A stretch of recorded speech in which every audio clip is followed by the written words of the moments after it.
오늘 이 강의 시간 통하여서 하나님의 크신 영광과 권능이 여러분과 함께 하시기를 축원합니다. 우리 옆에 있는 분들과 이렇게 인사하겠습니다. 하나님의 영광과 권능이 함께 하시기를 바랍니다.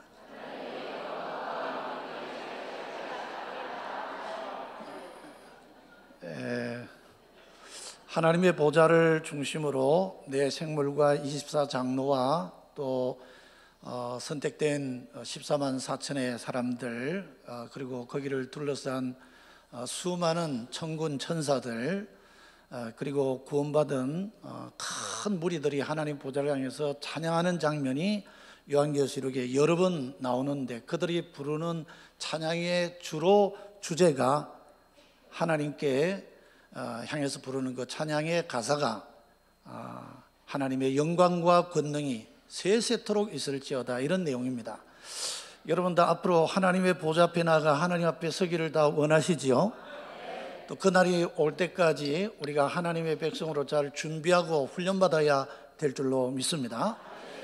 그러니까 적어도 우리가 서로 인사를 나누면서 아주 습관처럼 하나님을 찬양하는 그런 인사가 우리에게 있으면 좋겠다는 생각이 듭니다. 그래서 저희 교회에서 제가 목회할 때 설교하러 나와서 제일 먼저 항상 인사하는 것이 오늘 여러분에게 하나님의 영광과 권능이 함께 하시길 바랍니다. 그리고 옆에 있는 분들과 함께 하나님의 영광과 권능이 함께 하시길 바랍니다, 이렇게 인사를 했기 때문에 오늘 이 인사법을 여러분에게 먼저 가르쳐 드리는 겁니다.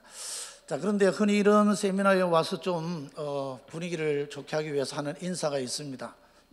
옆에 있는 분들하고 이런 인사 좀 한번 해보겠습니다. 당신의 생긴 모습과 전혀 관계없이 주 안에서 사랑합니다. 자, 한번 해보세요.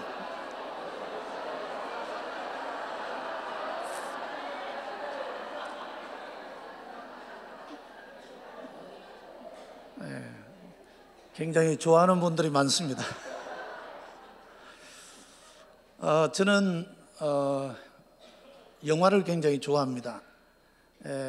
그 연휴가 저희 아버님이 극장에서 간판이라 그러죠. 극장 그림을 그리면서 그는 30년 이상 이렇게 그림을 그리셨습니다.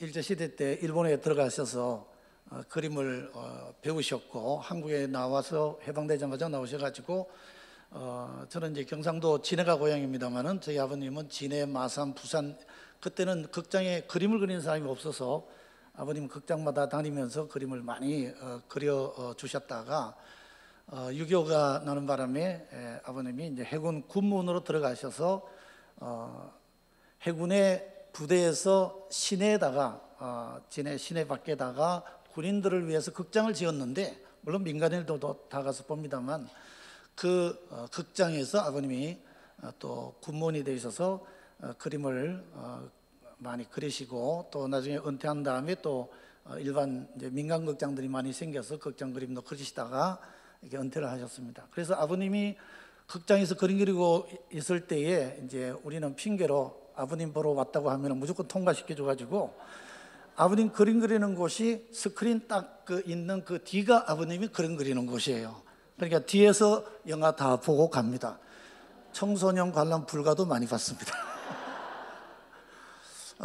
제가 은퇴를 작년에 9월에 했는데 은퇴 후에 그동안 영화가 그렇게 많이 보고 싶었던 것이, 부산국제영화제 할 때 한 번 못 간 게, 왜 10월 달만 되면은 이렇게 좋은 영화를 한꺼번에 전 세계에 정말 훌륭한 영화들이 한 300편 이상 이게 상영이 되는데 늘 그냥 못 보는 것이 아쉬웠는데, 은퇴하고 나니까 이제는 마음껏 볼 수 있겠다 해서 제가 아내도 이제 허락도 받지 않고 2박 3일 동안 6편의 영화를 예약을 하고 갔습니다. 가서 해운대에서 숙소를 정해서 이틀 묵으면서 자곤 저녁에 한 편, 오전에 한 편, 오후에 2편, 밤에 또 한 편, 그 다음날 오전에 한 편, 6편을 보고 왔습니다. 그 영화를 보는데 국제영화제의 개봉작이 헨리 8세라는 영화인데, 그 영화는 뭐 이미 보지는 못했고, 마지막 이제 폐막작이 82년생 김지영이었습니다. 근데 제가 영화를 본 그 기간이 중간이었기 때문에 폐막작도 못 봤습니다. 그런데 평택에 82년생 김지영이 영화가 들어왔습니다. 그래서 제일 먼저 첫날 뭐 목회를 하고 있으면 할 수가 없겠죠. 그래서 첫 시간 가서 10시 상영하는데 가서 봤습니다. 벌써 소문이 났는지 아침 10시인데도요, 주부들이 굉장히 많이 와 있어요. 아마 이만큼은 온 것 같아요. 아침에 그렇게 서둘러서 올 일이 뭔지 모르겠지만 이미 다 소문을 들어서 그런지 많은 주부들이 영화를 참관하러 온 걸 이렇게 봤는데, 저도 이제 그 영화를 보고 많은 감동을 받고 나오면서 82년생 이제 서점에서 책도 사가지고 와서 다시 책도 보기도 했습니다. 82년생 이 김지영이 던진 사회적인 문제가 뭔가 저는 곰곰이 한번 생각을 해봤습니다. 먼저 여성에 대한 차별의식이 우리 사회에 아직도 남아있다는 이야기죠. 직장에서도 그렇고 또 부부간에도 은근히 아직도 우리 한국 남성들의 그 의식 속에 여자가 해야 할 일, 남자가 해야 할 일 이렇게 구분되어 있고 아직도 그 여성에 대한 동등한 그런 의식이 아직 부족하다는 것을 거기서 보여줍니다. 특히 그 중에 고부간에 세대 간 차이의 갈등도 있어 보여줍니다. 그래서 82년생과 저하고는 딱 30년 차입니다. 저는 52년생이니까요. 여러분 한 세대를 되게 30년으로 칩니다. 우리 아들이 82년생입니다. 아들하고 저하고 잘 소통이 될 때도 있지만 어떨 때는 전혀 안 될 때도 있습니다. 근데 그 영화를 보면서 바로 어머니 세대, 할머니 세대까지 이제 언급을 하면서, 할머니 세대는 그냥 꾹꾹꾹 참았고 어머니 세대도 가족을 공부시키기 위해서 어머니는 자기가 그냥 서울의 그 동대문에 그런 봉제하는데 들어가서 막 손도 다쳐가면서 정말 힘들게 그렇게 살아온 세대였습니다. 그리고 이제 김정 세대는 이제 또 30년 후의 세대죠. 그러면서 시집 가보니까 그 시댁의 시부모도 역시 시어머니도 전 세대의 그런 의식을 갖고 있으니까 거기서 일어나는 의식의 차이의 문제, 갈등이 있는 것을 보여주고 있습니다. 뿐만 아니라 육아를 하는데도 굉장히 힘들고 어려워하는 것을 보게 됩니다. 특히 이제 육아를 제대로 하려니까 직장에 다니다가 직장 내려놓고 와서 이렇게 이제 아이를 돌보고 아이를 키우는 일을 하면서 늘 그냥 마음속에 자기 실현을 하고 싶고 자기 성취를 하고 싶은 마음도 많은데 이게 말하자면 경단녀가 된 거죠. 경력 단절이 되어져서 다시 취업하는데도 여러 가지 곤란하고 어려운 문제도 있고 하는 그런 이제 문제에 부딪히면서 아직도 이 사회가 그런 육아를 하고 돌아온 사람들을 아무런 조건 없이 받아들이는 이런 환경이 되어 있지 않은 데서 오는 문제도 거기서 보여주고 있습니다. 그리고 우리 세대 같으면은 6.25 통에 태어나서 또 혹은 뭐 베이비붐 시대에 태어나서 우리나라 이 산업화, 이 경제 발전 하는 이 시대에 많은 고생과 많은 그 어려움들도 경험해 봤기 때문에 요즘 같으면 그거는 고생도 아니다 이렇게 생각하는데, 요즘 우리의 다음 세대들 이 82년생 김지영을 보니까 이건 굉장한 고통과 여러 가지 그 어려움을 거기서 다 표현하고 있는 것을 보게 됩니다. 오늘 낮에 목사님 설교에서도 세대 간의 차이가 있다는 것을 이제 우리 한 세대 먼저 산 사람들은 이해를 해야 되지, 아니 그게 무슨 고생이라고 이렇게 해버리면은 소통이 안 되는 거죠. 근데 그 영화에서는 이제 그런 것을 보여주고 있는 걸 볼 수가 있습니다. 그러면서 그걸 감당을 못하니까 빙의라고 하는 이제 현상이 일어나죠. 그러니까 내 속에 다른 사람이 들어와 가지고 자기 아닌 사람의 말을 하게 되는 거죠. 근데 여러분 생각해 보세요. 첫 장면에 그런 장면이 나옵니다. 막 명절에 서둘러서 부산을 내려갔습니다. 그런데 가보니까 그 시댁에 이제 자기는 그냥 서서 부엌에서 다 일해야 되고 막 힘들고 이렇고 이제는 빨리 하고 남편하고 약속해서 이제 올라가기로 했는데 신호가 오는 거예요. 그 신호가 오니까 막 신호는 앉혀놓고 그냥 어머니가 뭐 또 선물 가지고 하니까 막 좋다고 이렇게 하고 있는데 이제 부하가 난 거예요. 그래서 이제 김정희가 그 속에 자기 친정 어머니가 들어온 거예요. 그래서 사부인, 당신의 딸이 그렇게 중요하면 내 딸도 지금 집에 가고 싶고 어머니 보러 가고 싶지 않겠냐고, 어떻게 그걸 모르냐고 하면서 친정 어머니가 이 김정희 안에 들어와 가지고 지금 사돈한테 막 나무라는 이야기를 하는 거예요. 그러니까 집안이 어떻게 됐겠어요? 네, 그런 장면부터 이제 영화가 진행이 됩니다. 그래서 이 빙의의 정상이 정신과의 그 병으로 치면 굉장히 심각한 단계가 그런 단계라는 거예요.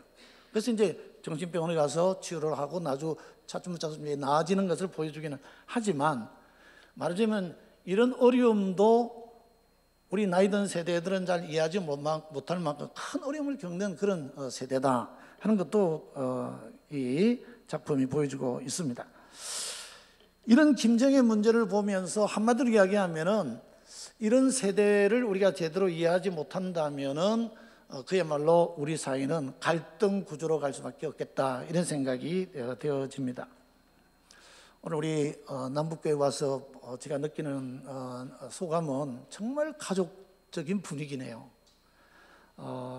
특히 찬양이 살아있고 또 성가대의 찬양이 정말 은혜스럽고, 그리고 가장 중요한 것은 목사님의 말씀이 정말 제가 논문을 쓰면서 우리 교단에 100년 된 교회들을 한 6군데인가 이렇게 방문을 했어요. 주일날 예배 때 교회에서 이제 휴가를 내고 서울의 아현교회도 가보고요, 또 뭐 가까운 중앙교회도 가보고, 뭐 아주 100년 역사가 있는 교회들은 두루 이렇게 쭉 가서 봤습니다. 경기도 왕조교회도 가보고 또 뭐 조천교회도 가보고 뭐 여러 교회를 이렇게 가서 봤는데, 100년 된 교회들 나름대로 그 전통과 여러 가지 그 예배 그런 형식이나 이런 걸 다 보았습니다만, 오늘 제가 남북교회에 와서 가장 은혜롭고 가족적이고 정말 예배가 살아있는, 우리 교단에 가장 이런 교회가 주일날 예배도 이렇게 예배하는 곳이 있구나 할 정도로 제가 아주 놀라운 충격을 받았습니다. 할렐루야. 이제 아마 목사님의 이 박수는 여러분이 여러분 자신을 위해서 친 거죠. 잘하셨어요. 예, 오늘 제가 말씀 중에도 있겠지만 어쨌든 찬양이 살아있고 기도가 살아있고, 또 그보다도 하나님의 말씀에 그 파워가 살아있는 교회는 오늘 정말 그야말로 이 시대에 가장 주님이 원하시는 그런 교회다 하는 생각을 저는 해봅니다. 자, 그럼 오늘 교회가 당면한 문제들이 뭘까? 영상이 혹 뭐 자막들이 있다면 그때그때 올려주시면 되겠습니다. 저는 여러 가지 오늘날 교회가 당면한 문제들을 생각해 보면서 먼저 교회 밖에 일어나는 이 사회적 정황, 이런 것들을 본다면은 지금 뭐 당장 뭐 국제적인 뭐 이 상황을 이야기하지 않아도 미국과 이란 때문에 전 세계가 지금 긴장하고 있고, 또 뭐 그 우크라이나 여객기 추락 때문에 지금 뭐 이란이 처음에는 감추더니 이제는 다 자기네들이 잘못했다, 거기서 뭐 방공 사령관이 나와서 사과하고, 근데 이제 뭐 어쨌든 이런 것 때문에 좀 앞으로 이 세계에 돌아가는 것이 하루도 우리가 긴장하지 않을 수 없는 이런 가운데에 뉴스들을 늘 접하고 있습니다. 그러면서 남북 간의 이런 대치와 이 갈등, 앞으로 또 어떻게 될 것인가 하는 불안감, 뭐 이런 것도 계속되고 있고, 또 우리 사회는 저출산 고령화로 가고 있고,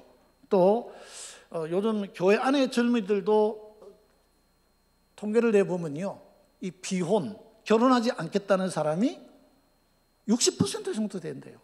근데 남북교회는 그러지 않기를 바랍니다. 교회는 출산 장려해야 돼요. 이게 하나님의 법이고 하나님의 섭리인 줄로 믿습니다. 하나님의 뜻을 따르려면 자연스럽게 가정을 가져야 되고, 자녀를 키우면서 우리 하나님 말씀을 제대로 우리가 순종하고 또 그 뜻을 알 수가 있지, 결혼하지 않고 혼자 산다, 그건 하나님의 나라가 이 땅에 계속 확장되어 가는 일에 이제 나로 끝을 내겠다는 거죠. 물론 은사로 특별한 사람들은 예외가 있을 수는 있어요. 그러나 대부분의 이렇게 많은 사람들이 비혼으로 간다는 것, 무슨 이유들 간에 비혼으로 간다는 것은 굉장히 문제입니다. 근데 요즘 사회가 어떻게 잘못 돌아가는지, 이 노래가 굉장히 무서운 겁니다. 우리도 찬양이 중요한 이상으로 일반 사회에서는 무슨 뭐 미스터 트롯이니 뭐니 하면서 얼마나 많은 그 노래하는 프로그램이 많습니까? 근데 그 노래의 가사에 너무 매료되어 가지고 연애는 필수, 결혼은 선택이래. 그걸 노래 가수로 계속 부르고 막 그게 좋다고 박수 치면서 막 따라 부르다 보니까 이게 백인 것 같아요. 그래서 우리나라는 이제 가구 중에 1인 가구가 제일 많습니다. 전에는 그래도 2인 가구 이상이 세대수가 제일 많았는데, 이제 우리나라는 이 보건사회부에서 발표했지만은 혼자 사는 1인 가구가 세대수 중에 제일 많다는 거예요. 그렇게 이제 이게 교회 안에도 혼자 사는 사람들이 많이 있다는 걸 알고 목회적인 새로운 이제 대책이 나와야 된다고 봅니다. 또 결혼하지 않겠다는 사람이 자꾸 많아지니까 거기에 대한 대책도 나와야 되고, 또 저출산으로 가니까 교회에서는 출산을 장려해서 자녀들 낳으면 한 돈 1,000만 원 주고, 지금 그런 그 지방에 그런 이제 그 말하자면 지자체도 있죠. 그래도 자꾸 빠져서 대도시로 이제 올라올 뿐만 아니라 인구가 자꾸 축소하는 이런 지역도 굉장히 많이 생기는데, 이 저출산 때문에 굉장히 심각합니다. 교회도 여러분 이 추세대로 가면은 자연스럽게 교회도 위축될 수밖에 없습니다. 근데 교회 성장에서 보면은 참 우리가 그때 공부할 때는 좀 우습게 생각을 했는데 생물학적 성장이라는 게 있습니다. 교회에서 자녀를 계속 놓으면서 자연적으로 계속 교회가 성장하는 것을 생물학적 성장이라고 그래요. 근데 이제 이것조차도 교회가 사회를 따라가게 되면은 안 된다는 이야기죠. 여러분 우리 남북교회는 젊은이들이 열심히 결혼해서 짝을 만나서, 이왕이면 교회 안에서 만나면 더 좋고, 그래서 어디 가지 말고 여기서 또 자녀들 많이 낳는 생물학적 성장도 잘하는 교회가 되기를 바랍니다. 아멘한 사람들 책임을 지시기 바랍니다. 그 외에도 교회 안에 또 많은 문제들이 있을 수가 있습니다. 뭐 사회 문제 끝없죠. 뭐 많은 이야기 한다면은 뭐 다문화 사회 문제도 있고, 탈북자들이 이제 와서 정착하지 못하는 이런 문제도 있고 많이 있습니다. 근데 교회는 교회 안에도 갈등을 하는 문제들이 많습니다. 최근에 아주 한국의 대표적인 큰 교회들이 사회적인 지탄을 받는 일들을 많이 해가지고 매일 뉴스에 오르니까 그런 것 때문에 다른 교회들이 피해를 다 입는 거예요. 기독교에 대한, 그냥 통째로 기독교에 대해서 좋지 못한 인상을 주게 되는 그런 경우가 많습니다. 뿐만 아니라 교회 안에 이제는 이단들이 또 아주 극성적으로 지금 들어와서 교회를 분열시키고 또 사람들을 빼나가고 하는 이런 문제들도 있죠. 또 교회 안에 목회자가 은퇴하면서 후임하고의 갈등, 뭐 이런 것 때문에 교회가 또 문제가 있어요. 뭐 저도 이제 은퇴한 지 얼마 되지 않았지만 제가 그렇게 얘기를 했습니다. 나는 한 3개월에 한 번쯤만 불러라. 나 교회 일절 가지 않겠다. 그래서 저는 지금 은퇴하고 나서 지금 여러 교회들, 그동안 가보고 싶었던 이 교회들 지금 다녀보고 있는데, 이번에 남북교회 와서 큰 은혜를 제가 받고 가게 됩니다. 여러분 그 외에도 교회 안에 이제 이 익명적 크리스찬, 교회 밖에 이 가난한 성도라 그러죠. 이름 없는, 그러니까 예수님을 믿는다고 하면서도 교회를 안 오거나, 그러나 아직도 이런 교회 주변에 있는 이런 성도들이 있습니다. 그래서 저는 생각할 때 우리 한국 그냥 통칭으로 한국 기독교인들이 개신교인만 말한다면 한 800만 이 정도 된다면은 이 교회 밖에 가난한 성도라고 하는 이 이름 없는 그리스도인이 저는 100만이 넘는다고 봐요. 그런 사람들 어떻게 교회가 그들을 잘 포용할 수 있겠는가 하는 그런 문제. 또 교회도 이제 해외 선교라든지 국내 선교라든지 또 이 지역 사회를 책임지는 여러 가지 그 복지적인 차원에서 접근이라든지 이런 거에 대한 의식을 바꿔야 되는 패러다임의 전환의 시기가 온 것이 아닌가, 이런 생각도 해보게 됩니다. 그래서 교회가 과연 부흥을, 정말 부흥의 시대가 다시 올 것인가, 다시 교회가 성장하는 시대가 올 것인가 하는 큰 지금 고민을 안고 있습니다. 이제 저희들이 한참 신학을 공부할 때나 혹은 대학원에서 공부하면서 교회 성장학이 이 신학의 가장 붐을 일으키는 때가 있었습니다. 그래서 우리는 교회 성장학 세대의 산물이다 이런 말을 우리가 스스로 합니다만, 그래서 교회 성장은 하나님의 뜻이다, 교회 성장을 위해서 교회가 어떻게 노력해야 되는가, 그런 데에서 굉장히 많은 관심을 갖고 노력을 했었습니다만, 지금은 교회가 성장이 아니라 어떻게 하면 더 위축되지 않느냐, 어떻게 교회가 생존하느냐, 이제는 생존의 문제로 오히려 걱정을 하는 시대가 왔다 하는 것입니다. 오늘 우리 남북교회는 이런 어려운 환경 여건, 교회 밖의 갈등 구조, 교회 안에 여러 가지 갈등 구조 속에서도 날마다 성장하고 더 성숙해가는 교회가 되기를 바랍니다. 이를 위해서 오늘 이렇게 우리 청지기 훈련이 필요하다고 생각이 듭니다. 자, 그래서 제가 본론으로 들어가서 첫 번째 생각해 보려고 하는 것은, 교회는 대안이 될 수 있는가 한번 생각해 보자는 겁니다. 여러분, 교회가 이 사회에 대해서 또 교회 안에 일어나는 수많은 갈등의 문제들에 대해서 교회가 대안이 될 수가 있겠습니까? 자, 우리가 먼저 성경을 한 권 보도록 하겠습니다. 고린도전서 1장 10절로 13절 말씀. 자, 우리 한 목소리로 다 같이 봉독해 보겠습니다. 형제들아, 내가 우리 주 예수 그리스도의 이름으로 너희를 권하노니 모두가 같은 말을 하고 너희 가운데 분쟁이 없이 같은 마음과 같은 뜻으로 온전히 아파라. 내 형제들아, 의 지편으로 너희에 대한 말이 내게 들리니 곧 너희 가운데 분쟁이 있다는 것이라. 내가 이것을 말하거니와 너희가 각각 이르되 나는 바울에게, 나는 아볼로에게, 나는 게바에게, 나는 그리스도에게 속한 자라 한다는 것이니. 자, 어찌 나뉘었느냐? 바울이 너희를 위하여 십자가에 못 박혔으며 바울의 이름으로 너희가 세례를 받았느냐. 자, 오늘 이 본문의 말씀에서 바울이 고린도 교회를 향해서 편지를 쓰는 이 1장에 인사말 끝나자마자 바로 그들에게 지적하는 말이, 내가 소문을 들었는데 너희들 가운데 분쟁이 있다는데 이거 어떻게 된 거냐. 나는 그리스도파다, 나는 게바파다, 나는 바울파다 그러고 있는데 내가 마침 너희들에게 세례 많이 안 준 게 얼마나 다행인 줄 모르겠다. 그러면서 서두에 한 이야기가, 우리가 정말 같은 말을 하고 같은 마음을 가지고 같은 뜻으로 온전히 합하라, 하나가 되라, 화합하라, 그렇게 말하는 것을 볼 수가 있습니다. 말하자면 초대교회 갈등이 없었느냐, 문제가 없었느냐, 있었다는 이야기예요. 그래서 파벌이 다 있었다는 이야기예요. 거기에 대해서 바울이 답을 주는 겁니다. 그러지 말고 같은 말을 하고 같은 마음을 가지고 그리고 같은 뜻으로 온전히 화합해야 된다, 하나가 돼야 된다. 오늘 여러분, 우리는 그런 교회가 되고 그런 직원들이 될 수 있기를 바랍니다.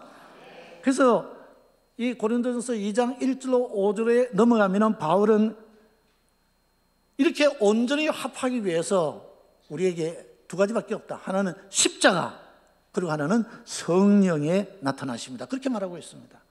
오늘 우리 교회가, 교회 안에 어떤 갈등이 있더라도 십자가 정신이 살아나고 성령의 나타나심이 있다면 우리는 화합하게 되어줄 줄로 믿습니다. 그러니까 초대교회는 분명히 대안을 우리에게 주고 있다는 이야기입니다. 그러면 기독교 교회 역사 가운데에 나타난 많은 교회들에게는 문제가 없었느냐, 또 그 문제에 교회가 어떻게 대처했느냐 하는 것을 교회사적으로 좀 돌아보려고 하는데, 이건 시간이 많지 않으니까 그냥 제가 간단하게 한마디씩 그냥 정리를 해서 넘어가도록 해보겠습니다. 자, 초대교회, 여러분 교재에 나와 이게 강의 안에 나와 있습니다만, 초대교회 먼저 예루살렘 교회나 안디옥 교회, 그 교회는요 가장 우리의 교회사 역사 가운데 가장 모델 교회, 모범 교회지요. 이 예루살렘 교회로 돌아가자 이런 말들 참 많이 합니다. 초대교회로 돌아가자 이런 말을 하는 말입니다. 근데 이 예루살렘 교회나 안디옥 교회는 사실 그 당시에 유대교나 그 당시의 유대 사회에 대한 대안으로 바로 이 예루살렘 교회, 새로운 교회가 탄생한 거다는 거예요.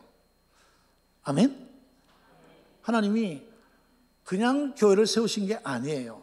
그것은 그 당시 유대교라고 하는 이미 구약의 정신으로 살아온 그 잘못된 공동체에 대한 대안으로 주신 것이 바로 초대교회였다는 겁니다. 그래서 우리는 이 예루살렘 교회나 안디옥 교회에서 많은 본을 받아야 되는 것이죠. 특히 이 초대교회는 우리가 알듯이 사도행전 2장에 보면은 마가의 다락방에 성령이 강림함으로 탄생했어요. 그러니까 성령으로 인하여 탄생한 새로운 생명, 새로운 구원의 공동체였습니다. 오늘 우리도 그런 교회의 모습을 잘 지켜나갈 수 있는 교회가 되어야 할 줄로 믿습니다. 자, 그 다음 시대로 넘어가서 보면은 요한계시록의 7교회가 요한계시록 마지막에 나오죠. 자, 요한계시록 7교회는요, 크게 세 가지로 분류합니다. 하나는 책망만 들은 교회, 또 어떤 교회는 칭찬만 들은 교회. 근데 대부분의 많은 교회들은 칭찬도 듣고 책망을 들은 교회, 이렇게 세 가지 종류로 교회를 구분할 수가 있습니다. 근데 책망만 들은 교회는 사대교회와 라오디게아 교회입니다. 사대교회는 살아있다는 이름이 있지만 실상은 너가 죽은 자다, 그렇게 말했습니다. 라오디게아 교회는 차지도 듣지 않은 미지근한 교회라고 했습니다. 이건 책망 듣는 교회의 모습이죠. 그리고 또 칭찬만 들은 교회는 서머나 교회와 빌라델피아 교회입니다. 서머나 교회는 여러 가지 고난과 박해 중에도 잘 극복하고 이겨낸 신앙을 칭찬합니다. 또 빌라델피아 교회는 적은 능력을 가지고도 정말 너희들 신앙을 잘 지켰다, 칭찬합니다. 오늘 아무리 시대가 어려워도 이렇게 칭찬 듣는 교회가 되어야 할 줄로 믿습니다. 근데 칭찬도 듣고 책망도 들은 교회는 잘하는 것도 있지만 또 고칠 점도 많다는 이야기죠. 그래서 에베소 교회, 버가모 교회, 두아디아 교회가 그런데 첫사랑을 버렸다, 그걸 회복하라고 합니다. 발람의 교훈, 즉 이단의 사상이 들어와서 그 이세벨을 용납한 것을 책망합니다. 그래서 그들이 행음하고 우상의 제물을 먹는 것을 책망합니다. 자, 이런 것을 이제 우리가 초대교회 7교회를 보더라도 교회들이 문제가 있는 교회들을 향해서 이렇게 대안을 제시하고 교회가 어떻게 바로 써야 될 것을 분명히 성경은 말하고 있습니다. 자, 그 다음 시대로 넘어가 보입니다. 중세기의 교회가 있죠. 여러분, 중세기의 교회 보면은 중세기 교회도요, 대표적인 예루살렘 교회도 있고 안디옥 교회도 있고 또 에베소 교회라든지 대표적인 여러 교회가 있었는데 나중에 어느 교회가 모든 헤게모니를 잡게 되느냐면 로마 교회가 결국 이제 중세기 교회에 말하자면 모든 세계 교회를 주도하는 교회로 서게 됩니다. 그것은 바울이나 베드로 같은 사람이 거기서 순교했기 때문에 굉장히 교회 권위가 로마 교회가 그런 것을 주도하게 됩니다. 그러면서 나중에 우리가 콘스탄티누스라 그러죠. 이분이 이제 기독교를 국교화하면서 그때부터 이제는 교황제가 채택이 됩니다. 그래서 6세기경에 와서 교황제가 채택이 되면서 이제 교황이 오히려 세속의 모든 나라들까지 말하자면 임금들까지 임명을 하고 권한을 부여해 이제 권한을 가지고 그들을 그렇게 임명하는 그런 권한까지 교회가 갖는 세상을 지배하는 그런 시대가 6세기부터 무려 18세기까지 진행했습니다. 12세기에 12세기를 거치는 동안에 거의 1000년 이상을 1200년가량을 교회가 세상을 지배하는 이런 시대가 있었다는 이야기죠. 그러다 보니까 결국 교회는 타락했습니다. 교회 안에 배도의 현상, 여러 가지 원진리에서 표류하는 이런 상황이 일어나게 되어졌습니다. 자, 그런 시대뿐입니까? 그 다음 시대에 온 것이 종교개혁 시대입니다. 종교개혁 시대에 우리가 잘 아는 루터나 멜랑크톤이나 즈빙겔이나 칼빈이나 이런 사람들이 종교개혁 시대를 주도를 합니다. 여러분, 개혁의 정신이 뭔지를 알죠? 한번 따라서 한번 해보십시다. 오직 성경, 오직 믿음, 오직 은혜, 오직 그리스도, 오직 하나님께만 영광. 이런 5가지 정신이 개혁교회의 정신이에요. 우리도 개혁교회에 속한 이제 그런 개신교회이기 때문에 우리는 이 전통을 잘 이어가야 됩니다. 자, 그래서 이 교회는 오히려 그런 중세기의 암흑기라고, 영적인 암흑기라고 말하는 시대를 극복하고 탄생한 것이 종교개혁 시대의 교회입니다.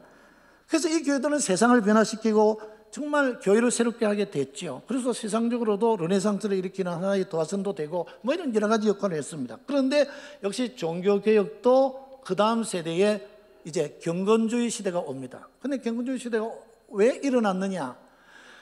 이 루터가 강조하는 이런 것도 교리화 시켜가지고 그냥 하나의 정통을 만들어서 그것을 고수하는, 다시 또 형식적인 신앙으로 돌아가니까 경건주의자들이 일어나가지고 우리는 정말 하나님이 살아계심을 체험하는 체험적 신앙을 가져야 된다. 그러면서 이 경건주의 이 운동을 일으키는 사람들이 신앙을 갱신하고 교회를 갱신하는, 특히 독일의 경건주의로부터 그렇게 시작이 되는 걸 볼 수가 있습니다. 이를 이끌어가는 아른트라나 스페너나 프랑케 같은 사람들이 그 당시 유럽의 이런 교회 갱신 운동을 일으키게 된 것이죠. 그래서 특히 프랑케 같은 분이, 제가 그곳을 가봤습니다만 할레라고 하는 대학을 만들었는데, 그 당시 이 할레 대학은 유럽 일대의 아주 유능한 인재들이 다 몰려오는 대학이었습니다. 거기서 철저하게 기독교 정신으로 그들을 가르치고, 또 그들이 전 유럽에 있는 많은 이제 지도자들이 되는 것을 보게 되는데, 여기에 또 훌륭한 분이, 진제돌프라는 분이 여기에 이제 할레 대학에서 많은 영향을 받고, 이 모라비안이라고 하는 이 교도들을 자기 영내에서 자유롭게 이제 신앙생활을 할 수 있도록 품어주는 경우가 있었습니다. 그런데 이 모라비안 교도들의 그 열정적이고 체험적인 그 신앙을 요한 웨슬레가 영향을 받습니다. 그래서 요한 웨슬레가 결국은 오늘의 감리교를 탄생시켰고, 우리 성교교의 교리인 이 성화론을 이제 말하자면 주창을 하면서 정말 우리의 삶이 경건해야 된다, 경건한 삶을 살아야 된다, 성결한 삶을 살아야 된다는 것을 강조하는 것을 볼 수가 있죠. 이것이 이제 다시 19세기로 넘어오면서 이제 대각성 시대, 대부흥의 시대가 미국에서 시작이 됩니다. 그래서 미국의 1차, 2차, 3차, 4차에 이르러서 대각성 운동이 일어나면서 그 운동이 일어나는 여파가 우리 한국교회도 미치게 됐습니다. 그게 바로 1907년에 평양 대부흥 운동으로 연결이 되어지는 겁니다. 평양 대부흥 운동이 그냥 일어난 게 아니라 그 당시에 이제 영국에서 이제 웨일즈에서 일어난 그 운동, 또 웨일즈의 영향을 받은 인도에서 일어난 부흥의 운동, 이런 것들이 한국의 목회자들에게 들려오면서 한국도 부흥의 조짐이 일어나고 있었는데, 이 대부흥 운동의 주축이었던 많은 강사들이 한국에 와서 메시지를 전하면서 도전이 됐고, 특히 1907년에 평양에서 이제 부흥 운동이 일어나게 된 것이 우리 한국의 이제 그 대부흥 운동의 계기가 되어진 거죠. 자, 이런 시대마다 교회가 교회 안팎의 많은 문제들에 접하면서 하나의 대안교회로서 역할을 감당하면서 오늘까지 온 겁니다. 그러니까 오늘 우리 이 시대에도 우리는 그 시대마다 일어나는 문제에 교회가 답을 제시해야 된다 하는 것입니다. 오늘 우리 대한교회는 오늘 이 시대에 이 사회와 국가 그리고 세계에 더 나아가 오늘 한국 교회를 향해서 대안이 될 수 있는 교회가 되기를 바랍니다. 여러분 교회는 충분히 대한교회가 될 자질을 다 갖춘 것 같아요. 그래서 제가 오늘 제가 와서 별로 할 말이 없겠다, 이렇게 다 잘 갖추어져서 은혜롭게 이렇게 예배하고, 또 장로님께서 뭐 침이 마르도록 저한테 지금 자랑을 잔뜩 하셨습니다. 우리 교회는 정말 내가 이 교회에서 신앙생활하는 게 행복하다, 이렇게 이야기하는 분들 제가 어디 다니보면 거의 없어요. 흉보는 사람이 가끔 있죠. 우리 교회는 뭐 이게 안 됩니다, 저게 안 됩니다, 뭐 우리 교회는 막, 근데 뭐 다른 교회는 다 잘하는데 우리 교회는 이게 부족합니다, 이런 이야기를 하는데, 우리 남북교회는 충분히 여러분은 교회를 자랑할 수 있게 되기를 바랍니다. 네? 교회 자랑 많이 하셔야 돼요. 목사님 자랑도 많이 하시고요. 그래서 한번 와봐라, 와서 우리 예배 한번 참여만 해봐라, 목사님 말씀 한번 들어만 봐라, 이러면서 사람들에게 대안을 제시하는 교회가 꼭 되시기를 바랍니다. 자, 그래서 이 시간 이제 제가 핵심적으로 말씀드리려고 하는 것은 바로 이 대한교회로서 현대 교회와 직원이 어떤 직원이 되어야 되냐는 말씀 좀 드리려고 합니다. 여러분, 먼저는 교회관을 바로 세워야 됩니다. 왜 오늘날 교회가 많은 문제가 생기냐면 교회관이 바로 서 있지 않기 때문입니다. 그래서 교회에 대한 많은 오해가 오늘의 잘못된 교회로 만들게 됐다는 거죠. 자, 그럼 교회에 대한 오해가 뭐가 있느냐? 교회 하면 많은 사람들이 교회를 건물로 생각해요. 여러분, 건물이 교회입니까? 물론 이제 어떻게 생각하면은 건물 자체가, 우리가 쉽게 이야기합니다. 교회 가자, 또 뭐 이제 또 교회에서 하는 이제 여러 가지 하는 일을 대표적으로 표현할 때 그냥 교회란 말을 사용하니까 언뜻 교회 하면은 건물을 생각하기가 참 쉽습니다. 근데 원래 교회는요, 초대교회는 교회에 건물이 없었습니다. 언제 교회가 처음 시작되었느냐 하면은 아까 말한 로마의 기독교를 국교화시켰던 콘스탄티누스 이 황제가 327년에 처음으로 교회에 건물을 지었어요. 그전에는 그냥 가정에서 모였고, 여러분, 그냥 성도들이 모여서 예배드리는 그것이 교회였어요. 근데 건물로서 교회는 주 300년경에 가가지고 처음 이제 지어지기 시작했는데, 이제 막 로마의 대표적인 막 이 교회들을 짓고 또 지역마다도 교회를 계속 지으면서 이제 말하자면 중세기에 그런 교회가 세상을 지배하는 그런 시대로 이제 흘러가게 되어진 것이죠. 그러나 교회는 여러분, 우리가 이미 알고 있듯이 이 건물 위주의 이제 의식이 이 바른 교회관이 아닙니다. 근데 요즘도 가끔 보면은 교회를 성전이라고 말을 많이 하죠. 저도 뭐 성전 봉헌헌금 또 뭐 새성전 건축 뭐 이런 말을 뭐 그냥 자연스럽게 합니다만, 이 성전이라고 하는 개념도 건물을 생각하면 안 된다는 이야기죠. 여러분, 요한계시록에 보면은 새 예루살렘 성은 어떻게 뭐 자로 제거해서 어떻게 생겼는 모습을 쭉 우리에게 표현하지만은 성전은 없어요. 그러니까 이 개념을 우리가 알아야 됩니다. 여러분, 하나님이 계시고 하나님의 부르심을 받은 구원의 공동체가 교회이기 때문에 교회는 어떤 면에서 우주적인 개념을 갖고 있다는 거예요. 어디서든지 우리가 주의 이름으로 모이는 그곳이 교회가 될 수 있다는 것을 기억하시길 바랍니다. 너무 건물에 매이면 안 된다는 이야기입니다. 또 한 가지는 교회는 어떤 제도나 조직이냐, 그것도 아니라는 이야기죠. 그래서 옛날처럼 막 그냥 교회가 제도화되고 또 막 세계를 지배하는 그런 조직의 힘을 발휘하고 그래서 막 교권이라는 게 막 어마어마한 그런 위세를 나타내고 하는 그런 것이 교회가 아니라고 하는 겁니다. 여러분, 교회는 오히려 성령이 임함으로 인해서 새롭게 탄생한 성령의 교제가 있는 것이 교회인 줄로 믿습니다. 그러니까 성령으로 인해서 탄생된 성령의 피조물이 교회라는 사실을 우리는 기억을 해야 된다는 말씀입니다. 자, 그리고 더 나가서 교회는 베드로 위에 세워졌는가? 우리는 베드로 위에 내 교회를 세우리라는 예수님의 마태복음 16장의 말씀을 잘못 이해하면 베드로? 그러면 베드로가 무슨 교회의 수장인가? 가톨릭에서는 베드로의 그 수장으로서의 권한, 말하면 예수님의 모든 권한을 위임받은 사람이 먼저 베드로다. 근데 제일 먼저 받았기 때문에 그 베드로에게 수익권을 인정을 해요. 그래서 베드로로부터 그 교황이 이제 지금까지 저는 정확하게 모르겠습니다만 지금까지 교황이 그 대표 수익권을 계속 전성으로 이어서 지금 600 몇 대까지 왔다 이렇게 이야기하는데, 그게 옳은 것인가? 정말 교회는 그런 베드로 위에 세워져 있는 것인가? 예수님께서 베드로라는 그 이름이 반석, 게바라는 그 의미에는 반석이라는 뜻이 있다는 말을 우리가 많이 들었죠. 근데 이 반석이라고 하는 이 개념이 유대교에서는 공동체 사상과 같다는 이야기예요. 그러니까 예수님께서 베드로 위에 내 교회를 세우겠다는 이 말씀은 바로 신앙의 공동체를 염두에 두고 한 이야기입니다.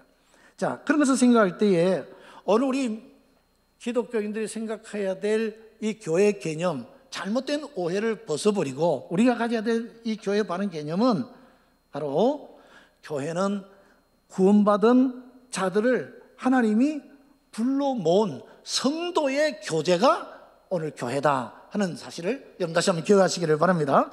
자, 그러니까 에클레시아라고 하는 이 교회 말의 의미 속에 우리가 하나님 앞에 구원받는 성도들의 정말 참다운 교제, 이것이 바로 오늘의 교회라는 의식을 우리는 바로 가져야 될 줄로 압니다.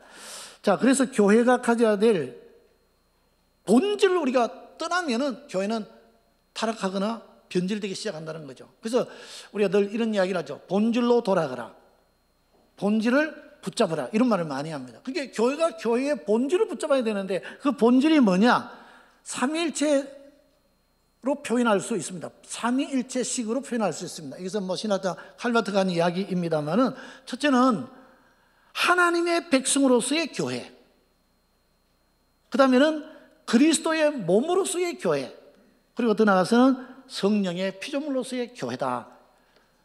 이 세 가지가 잘 조화를 이룬 것이 교회의 본질이라는 이야기입니다. 여러분, 하나님의 백성으로서의 교회에 대해서는 우리 신명기 7장 6절 말씀을 한번 보겠습니다. 자, 한번 보시죠. 다 같이 봉독해 봅니다. 너는 여호와 내 하나님의 성민이라. 내 하나님 여호와께서 지상 만민 중에서 너를 자기 기업의 백성으로 택하셨나니. 아멘. 하나님의 백성으로 택하셨다는 거예요. 자, 여러분, 이 말씀은 14장 2절뿐만 아니라 또 14장 21절, 26장 19절, 28장 9절에도 똑같이 하나님의 백성으로 이스라엘을 택하셨다는 거예요. 그러니까 오늘 여러분, 교회는 하나님의 백성입니다. 아멘? 그리고 예수님이 우리가 예수님을 따른다고 할 때에 이제 우리들은 바로 하나님의 백성으로서 하나님의 나라의 새로운 그 백성으로 우리를 부르셨다는 의미입니다. 오늘 우리는 하나님의 백성이 되셨다는 사실을 꼭 기억하시기를 바랍니다. 자, 그래서 이스라엘 백성들은요, 구약 성경에 보면은 그 의식이 너무 강해서, 그런 자식이 너무 강해서 정말 자신들은 하나님의 백성이라는 그 의식이 정말 이스라엘의 그 공동체를 형성하게 되는 가장 핵심적인 정신이었던 것을 우리가 볼 수가 있죠. 자, 그리스도의 몸의 개념. 자, 골로새서 1장 18절 말씀 우리 한번 같이 한번 보고 봉독해 보겠습니다. 그는 몸인 교회의 머리시라. 그가 근본이시요 죽은 자들 가운데서 먼저 나신 이시니 이는 친히 만물의 어둠이 되려 하심이라. 아멘. 자, 여기 말씀 보니까 그는 몸인 교회의 머리시라 그랬습니다. 그러니까 오늘 교회는 그리스도의 몸이고 그분은 교회의 머리 되신다는 이야기죠. 자, 그러니까 오늘 교회는 그리스도의 몸입니다. 근데 가톨릭은 이 그리스도의 몸의 개념을 굉장히 많이 강조하면서 교회 안에 있는 모든 지체들에 대해서 이제 그 머리 되는 그리스도의 어떤 수장권을 위임받은 이 교황이 모든 것을 통제하는 이런 제도로 가버린 것이죠. 그리고 이 하나님의 백성의 개념은 우리 개신교인들이 오히려 더 선호하는 그런 사상입니다. 그 중에도 마지막에 성령의 피조물의 개념은 개신교 중에도 오순절 계열의 이런 말하자면 순복음이라든지 이런 오순절 계열의 교회들이 좋아하는 것이 이 성령의 피조물로서 교회를 많이 강조하죠. 자, 우리가 사도행전 2장 14절로 16절 말씀 같이 한번 봉독해 보겠습니다. 베드로가 11 사도와 함께 서서 소리를 높여 이르되 유대인들과 예루살렘에 사는 모든 사람들아, 이 일을 너희로 알게 할 것이니 내 말에 귀를 기울이라. 때가 제3시니 너희 생각과 같이 이 사람들이 취한 것이 아니라 이는 곧 선지자 요엘을 통하여 말씀하신 것이라. 아멘. 자, 성령이 오순절에 마가다락방에 임했습니다. 사람들이 막 방언이 터지고 막 그냥 막 어떻게 보니까 술 취한 사람처럼 보여집니다. 그러니까 그 당시 오순절에 이제 성전에 제사들을 왔던 많은 그 각 나라에서 이제 이 유대인 교포들이 와가지고 이들의 모습을 보고 막 이들이 미쳤다, 막 이 사람들 술 취한 게 아니냐 이럴 때 베드로가 일어나서 최초의 베드로가 설교를 하게 되죠. 그때 그 서두에 하는 이야기가 그겁니다. 지금 이 사람들이 이런 술이 취한 것이 아니라 이들이 지금 이러는 것은 이미 구약성경 요엘서에 이렇게 약속되어 있던 말씀이 실현된 것이다. 그렇게 말을 하면서 이제 베드로의 최초의 유명한 설교가 사도행전 2장 후반부에 나오고 있는 것을 우리가 볼 수가 있습니다. 자, 이렇게 성령을 통해서 교회가 탄생이 됐고 이 성령을 통해서 탄생된 교회에 성교의 위임이 주어져 있고 그래서 또 성령을 통해서 교회가 활력이 있고 맡은 임무와 여러 가지 은사들을 잘 발휘할 수 있도록 하셨다는 이야기입니다. 자, 그래서 교회 안에는 성령을 통해서 우리에게 주어진 다양한 은사들이 있어요. 그 은사들을 크게 나누면 선포와 봉사와 지도력의 은사로 구분해 볼 수가 있습니다. 선포의 은사들은 주로 이런 사람들이라 말할 수가 있겠죠. 사도, 예언자, 교사, 전도자, 권면자 이런 사람들입니다. 또 봉사의 은사를 가진 사람들은 집사, 또 구제하는 사람, 간호하는 사람, 공동체를 섬기는 그 당시에는 가부들이 있었습니다. 그런 사람들, 또 사람들의 병을 이제 위해서 기도해주는 치유자들, 또 귀신을 쫓아내는 사람들, 그런 사람들이 봉사의 은사를 가진 사람들이었습니다. 다 성령이 주신 은사들이죠.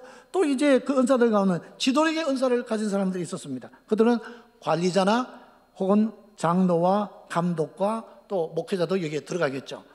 자, 선포의 은사를 가진 주로 목회자들이 하는 일들, 또 봉사 일을 하는 교회 많은 직원들, 그리고 지도력을 이제 발휘하는 교회 지도, 이제 여러 그 집사들 중에 또 지도자들, 이런 사람들이 성령의 은사를 통해서 활발하게 일하는 것이 오늘 교회의 본질적인 의미다 하는 이야기입니다. 자, 여러분 이 세 가지를 그래서 잘 좀 기억하시면 좋겠습니다. 한번 따라해 봅시다. 하나님의 백성, 그리스도의 몸, 성령의 피조물. 이게 교회의 본질이에요. 이걸 떠나서 자꾸 제도로 간다든지 또 새로운 어떤 규율로 빠진다든지 형식으로 빠지게 되면 교회는 이제 잘못되어지기 시작한다는 것을 알 수가 있습니다. 자, 그래서 우리가 잘 알고 있는 교회의 사명은 저는 세 가지로 압축해서 이런 교회의 본질을 가지고 교회가 감당해야 될 세 가지 큰 사명이 있다면은 저는 첫째는 생동하는 예배입니다. 여러분, 우리가 모여서 구원받은 공동체가 하나님을 예배하는 일이 우리에게 가장 중요한 임무라는 사실을 여러분 기억하시기를 바랍니다. 그래서 이런 말이 있죠. 예배 성공자가 인생의 성공자다. 공감하십니까? 주일날 하나님 앞에 나와서 은혜롭게 예배하고 정말 하나님 은혜 받고 하나님 말씀을 받고 그렇게 예배를 통해서 자기의 신앙이 다시 회복되고 새 힘을 얻고 나아가는 사람이 삶의 현장 속에서 성공하는 사람이 될 줄로 믿습니다. 예배 실패자가 인생의 실패자입니다. 삶의 현장에서 실패자가 되는 겁니다. 우리가 흔히 이런 말들을 많이 합니다.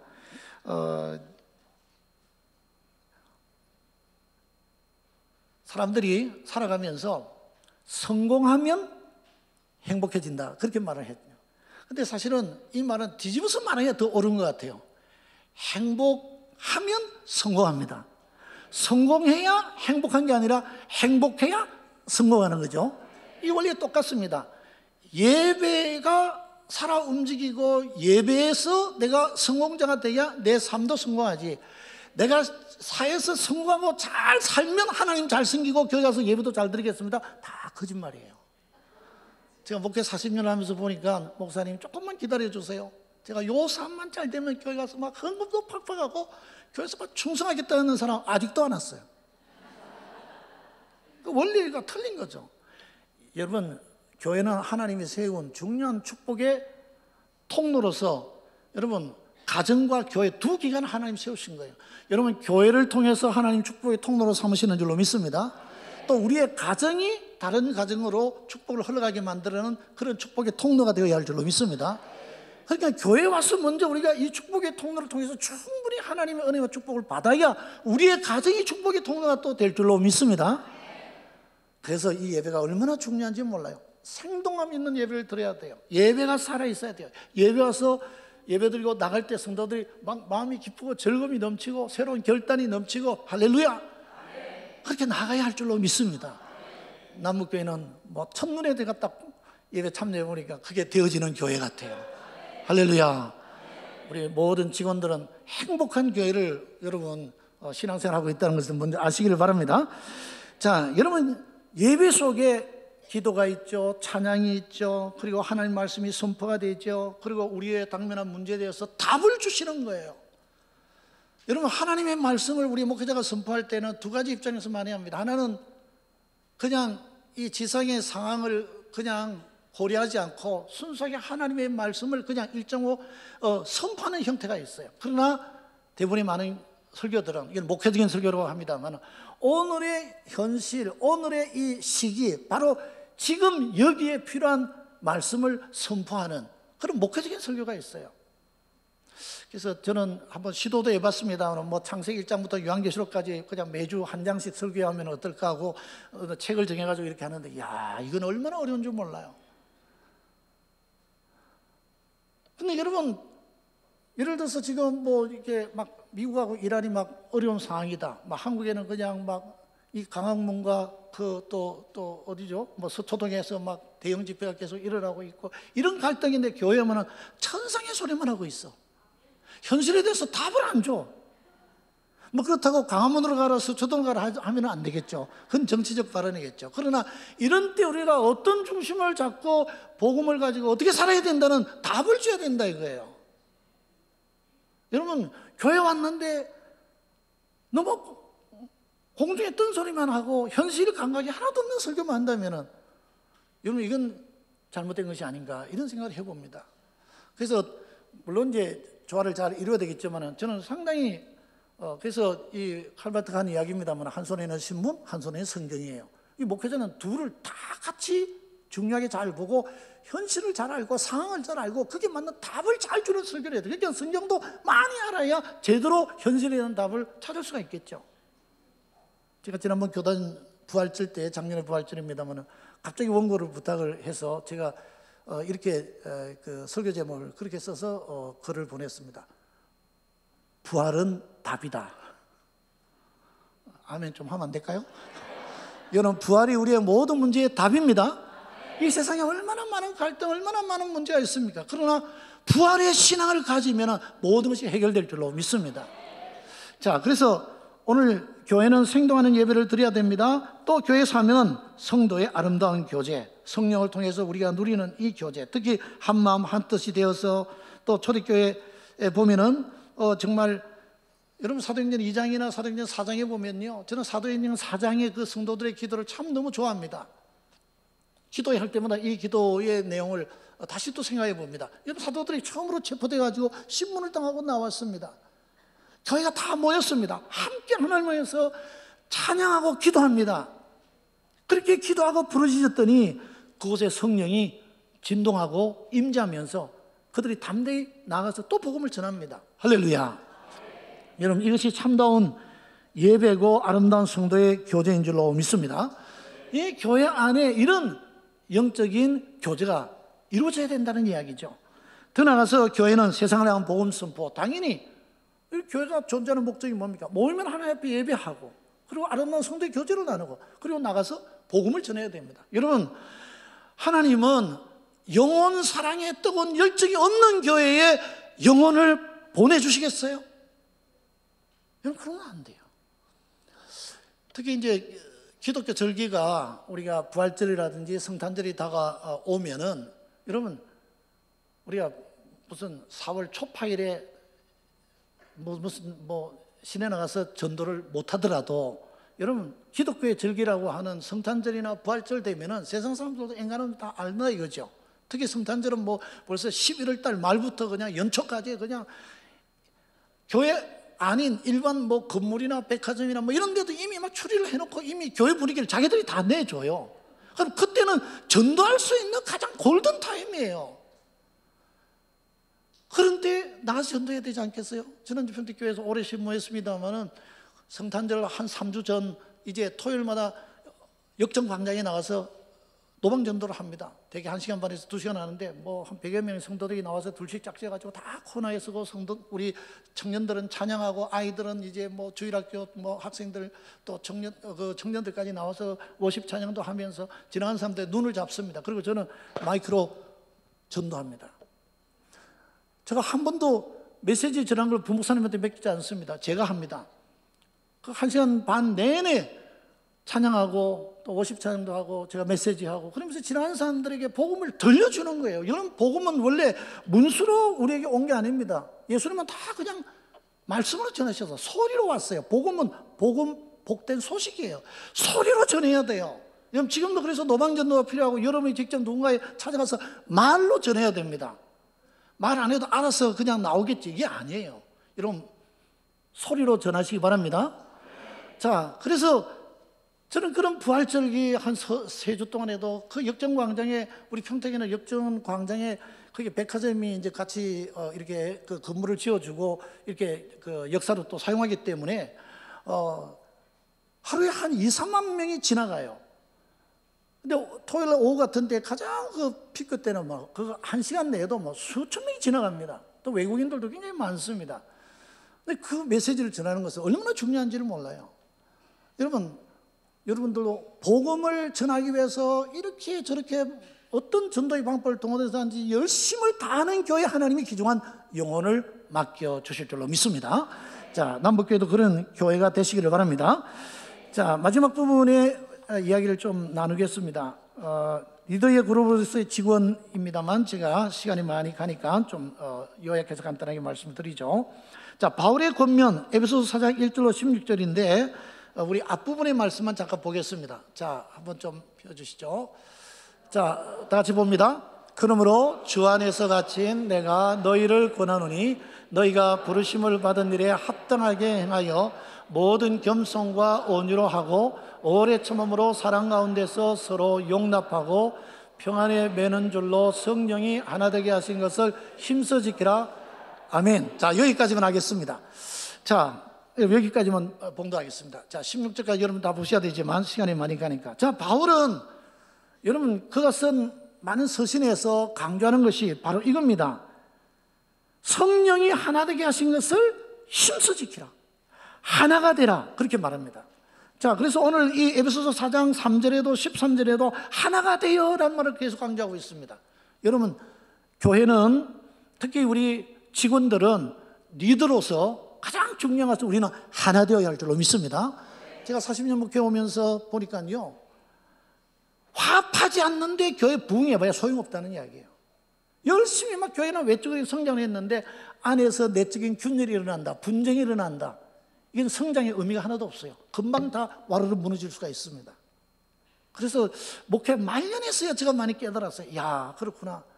화합 위에 교회가 성장하고 부흥할 수 있는 것이지 화합하지도 않는데 거기에 무슨 성장과 부흥이 의미가 있겠느냐. 한순간에 다 무너질 수가 있다. 오늘 우리 남북교회는 정말 영적 가족으로서 온전히 화합하는 이런 교회로 그 역할을 잘 감당하게 되시기를 바랍니다. 그리고 4장 12절에 보면은 그리스도의 몸을 세우려 하심이라. 16절에는 사랑 안에 세우는 일, 그렇게 말하고 있습니다. 우리 직원들이 해야 될 것은 교회를 세우는 일입니다. 허무는 일을 결코 해서는 안 된다 이 말이에요. 우리에게 주어진 성령의 은사대로 각자 자기의 책임을 다하면서 교회를 세우는 일에 헌신하는 직원들 되시기를 축원합니다.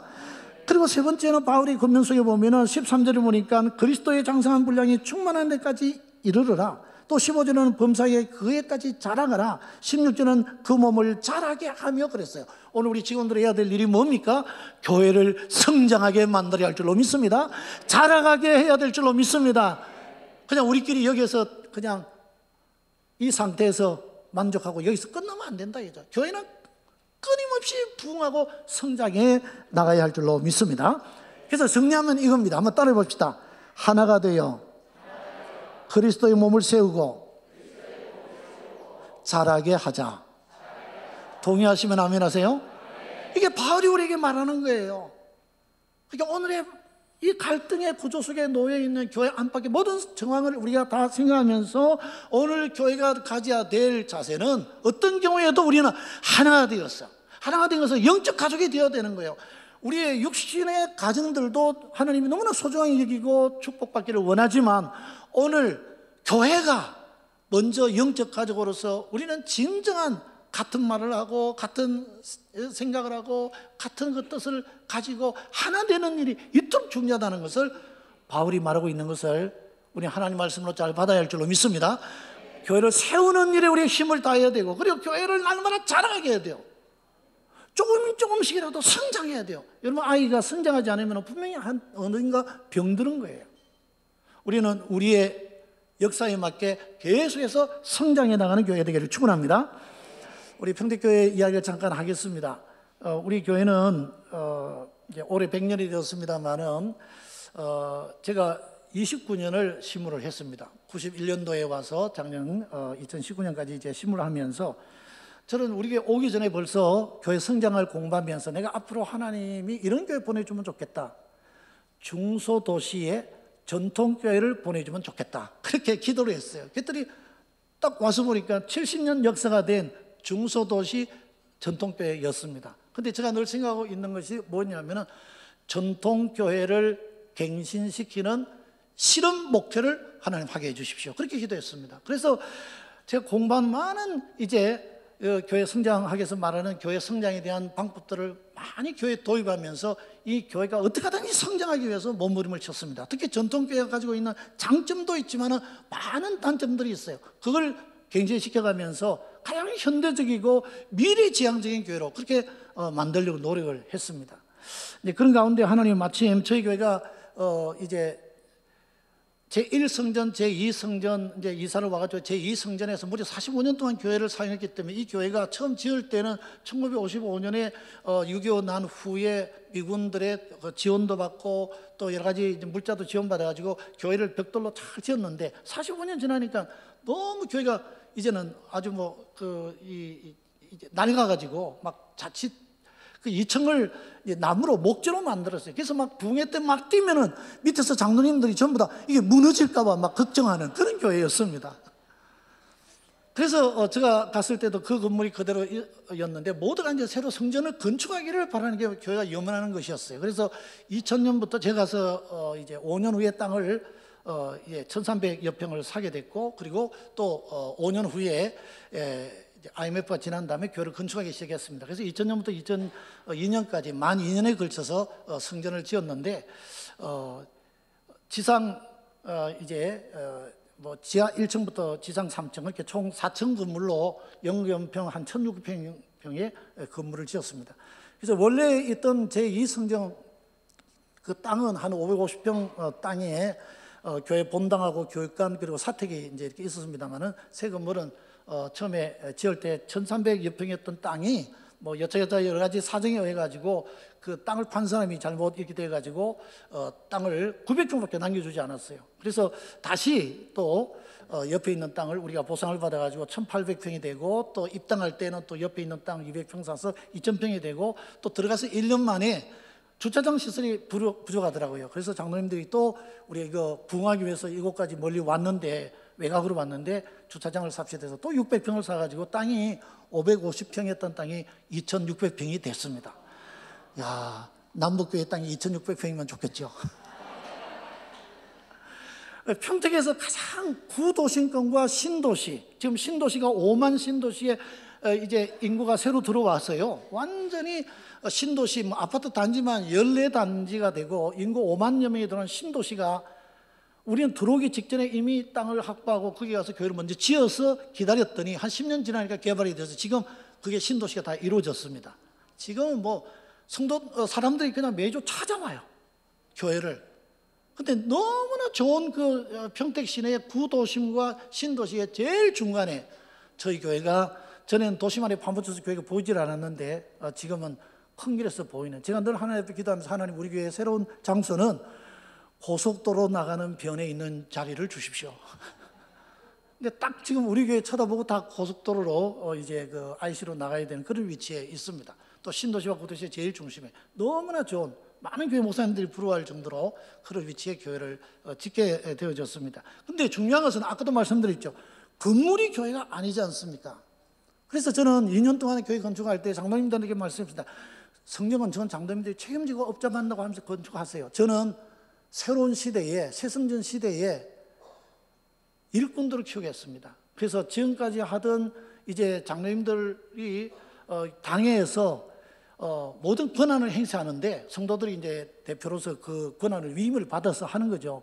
그렇지만 이제 제가 사역장 제도로 가겠습니다. 그래서 사역장과 팀장을 훈련을 시켜서 이들에게 새로운 시대에는 장로님들이 가지고 있는 모든 위원회의 권한들을 좀 나누어 주겠습니다. 그래서 장로님들은 두 사역장을 지도하는 지도위원이 되시고, 이 사역장은 교회 안수 집사님이나 그 중진 권사님이나 이런 분들로 하겠습니다. 그래서 장로님 10분이 10개 위원회를 이게 한 위원회에 맡고 있었는데, 이제 이 장로님들은 지도위원이 되면서 이 위원회를 둘씩 쪼개가지고 20개의 사역장, 사역부서로 만들었습니다. 그러니까 교회 중간 지도자가 권사님, 안수 집사님으로 채워지게 됐습니다. 그래서 새성전에 들어오면서 이분들이 앞장서서 교회 일을 하니까 교회가 젊어지고 활발하게 일하고, 또 이분들이 그냥 일반 집사님이면 그렇게 헌신도가 높지 않을 텐데 사역장이라고 하는 이런 직감들을 맡게 되니까 교회에 뭐 헌금도 더 많이 하고 모든 분야에 열심히 일하다 보니까 우리가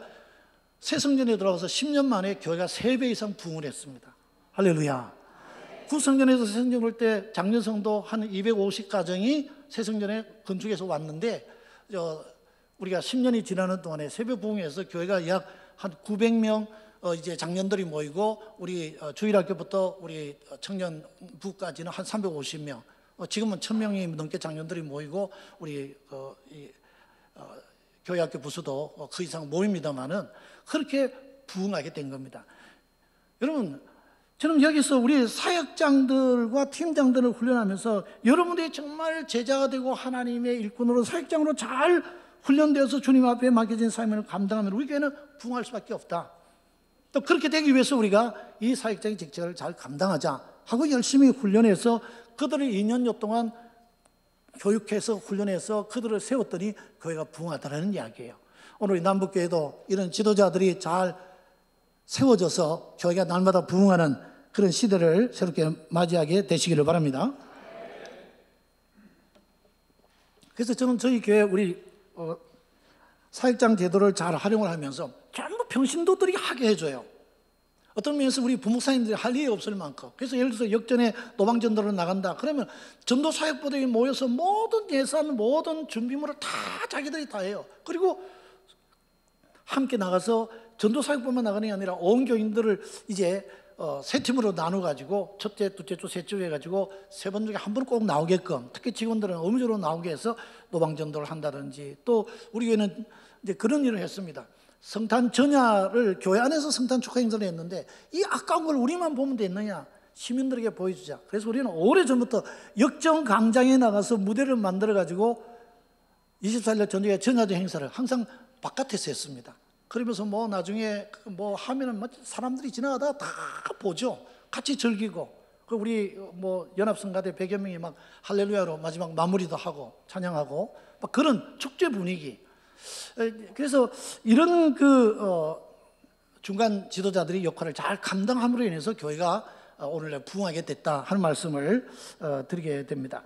자, 마지막 제가 말씀드리려고 하는 것은 좀 시간이 갔지만 정말 오늘의 이 많은 사회적 문제, 교회 안의 내부적 문제 이런 데에 우리가 지금 처하면서 어떻게 이 대한교회로서 정말 답을 줄 수 있는 교회로서 긴급 처방을 어떻게 해야 되겠느냐 하는 이야기입니다.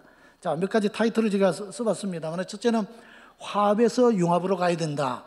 여러분, 교회가 성령의 교제로 이루어진 교회이지만은, 그리고 우리가 교회 안에서 내부적으로 이렇게 잘 화합하고 하나가 되어야 되지만 이 안에서 끝나면 안 된다는 이야기예요.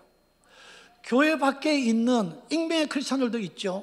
또 이 세상에 아직도 구원받지 못한 수많은 하나님의 백성들이 있다 이 말이죠. 그들과 함께 갈 수 있는 교회가 돼야 된다 하는 말씀입니다. 그래서 우리 교회 안에 여러 가지 프로그램들을 해보았습니다. 전교인 체육들을 하면서 안 믿는 사람들 같이 데려오기도 하고, 등산대회 하면서 같이 이웃에 있는 사람들 같이 가기도 하고, 또 교회 친교사역부 안에 체육부서를 만들어서 같이 여러 족구팀도 있고, 무슨 등산팀도 있고, 축구팀도 있고, 탁구팀도 있고, 많은 팀들을 만들어서 이렇게 활동도 하고, 더 나가서 최근에는 골프팀도 만들어졌어요. 그래서 골프하는 사람들도 모여서 하늘에 한 번씩 나가서 이렇게 운동하고 하는 이런 것들을 보게 됩니다. 어쨌든 교회는 영적 가족으로서 화합도 하지만은 더 큰, 이제는 좀 우리와 이질적인 사람들과도 융합할 수 있는 우리가 되어야 할 줄로 믿습니다. 여러분, 시대가 융합 시대라 그러잖아요. 저는 늘 목회를 복합 목회를 해야 된다 이런 말을 오래전부터 해왔는데, 이 복합이란 말이 요즘은 이제 융합이란 말로 불려지더군요. 그래서 우리나라의 가장 지성인 중에 대표적인 이어령 씨가 그런 말을 했죠. 문화가 이제는 하나의 우리의 자본, 즉 모든 이 생산의 하나의 이제는 가장 중요한 이슈가 되는 날이 올 거다. 그분은 오래전부터 얘기해 왔어요. 그래서 문화가 곧 우리의 자본이 되는 날이 온다. 그런 말을 참 많이 했는데 지금 그렇지 않습니까? 이 BTS 이 방탄소년단들이 그 영향력이 지금 기업이 보통 기업들 몇 개가 하는 일을 이들이 하지 않습니까? 그 외에도 우리나라의 이 한류의 역량 대단하다고 그러죠. 여러분, 우리나라 지금 대단한 선진국가입니다. 물론 의식이 못 따라오는 부분이 있지만 우리가 누리는 것은요, 어떤 면에서 미국 사는 보다 더 잘 산다고 할 수가 있어요. 각 나라 따라보니까 그래요.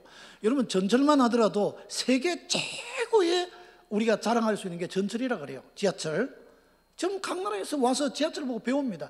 이렇게 지하철 타려고 타기 전에 줄 양쪽으로 딱 서 있는 거 처음 본다는 거예요.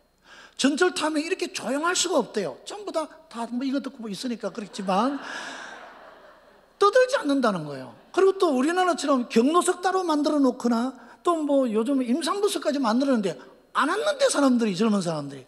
그런 나라는 지상에 우리나라밖에 없대요. 우리는 가능성이 있는 민족입니다.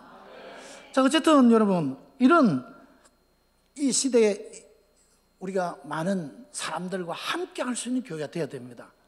자, 더 나아가서 여러분, 대한교회는 뭐냐면은 아까도 많이 강조해 왔으니까 예배에 집중하는 교회가 되어야 할 줄로 믿습니다. 예배를 위해서, 하나님을 찬양하는 위해서 우리를 불러 모으신 것을 우리가 알아야 됩니다. 자, 그래서 어느 교회 가니까 이런 타이틀이 붙어 있더라고요. 전 세계에서 예배를 가장 잘 드리는 교회. 그게 그 교회의 목표더라고요. 우리 남북교회도 그런 교회가 되기를 바랍니다. 그런 목표를 걸지 않더라도 여러분 의식 속에 우리 교회가 이 세상에서 제일 예배를 잘 드리는 교회가 되자. 그러면 여러분 교회는 살아나고 더 부흥하는 역사가 일어나게 될 줄로 믿습니다. 자, 그리고 세 번째는 가정이 살아야 교회가 산다. 아버지가 살아야 교회가 산다는데 사실 여러분 가정이 살아야 교회도 살게 될 줄로 믿습니다. 그게 가정을 살려주는 교회. 그래서 여러분 우리 이 결혼 안 하겠다는 사람들 잘 설득해서 결혼하게 만들어야 돼요. 자식 안 낳겠다는 사람 교회 왔더니 자식만 쑥쑥 잘 낳게. 어떤 목사님은 축복거리 기도해주면 애들을 잘 낳는데, 우리 목사님도 그런 능력이 있을 줄로 믿습니다. 목사님 와서 기도받으면 그냥 애들 그냥 쑥쑥 낳게. 그렇게 되기를 바랍니다. 근데 저는 작년에 마지막 우리는 어린이 주일에 유아 세례를 주는데 18명을 한꺼번에 줬어요. 최고였어요. 어느 해에는 5명, 6명, 10명 주는 애가 많지 않는데, 그러니까 우리 교회는 젊은이가 그만큼 많다는 이야기예요. 또 우리 교회 오면은 잘 낳는다는 이야기죠. 둘만 아니라 셋도 낳는 거예요. 우리 아들도 우리 며느리가 셋을 낳아줘서 저는 얼마나 행복한지 모릅니다. 목사님에게 그런 은사가 있다는 걸 여러분 아시길 바랍니다. 자, 어쨌든 가정을 잘 세워주고 가정에 일어나는 문제, 그래서 아버지 학교, 어머니 학교, 또 부부 학교 이런 것들이 있습니다만 교회 안에도 그런 사역을 잘해야 되겠지만, 저는 은퇴 후에 교회 밖에서 교회를 돕는 일이 뭘까? 가정을 살려주는 일을 하자. 그래서 제가 공식적으로 비영리 단체로 세무서에 등록을 했습니다만은 제가 이제 하나의 단체를 만들었습니다. 가족 행복 학교 2박 3일 캠프 하는 겁니다. 그래서 요즘 보면 가족들이 함께 모이는 시간도 드물고 모여봐야 전부 다 앉아가지고 이것만 하고 앉았고 이렇게 대화가 없어요.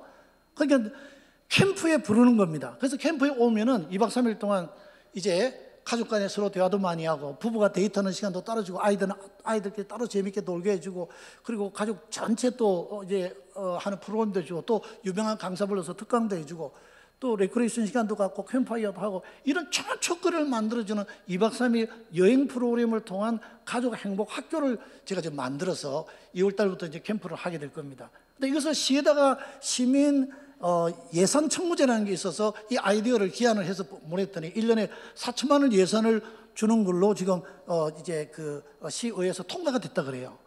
어쨌든 이런 가족 행복학교를 제가 하는 의도는 교회에 가정을 잘 세워주는 일을 하자. 그때 교회가 맨날 가정사역만 해서 없으니까 좀 위기에 있는 가정들을 그런데 좀 보내주시면 2박 3일 동안 가족이 회복되어 갈 수 있도록. 그래서 제가 은퇴하기 전에 이 캠프를 교회 가정사역부에서 해봤습니다. 했더니 진짜 위기 가정이 그 중에 하나에 들어갔는데, 이혼을 곧 앞두고 막 이렇게 있는 복잡한 가정이었는데, 여기 왔다가 마치고 간 다음에 회복이 되어졌어요. 그래서 남편은 아버지 학교에 가고 아내는 어머니 학교 가고 부부 학교 가면서 굉장히 회복이 되어졌어요.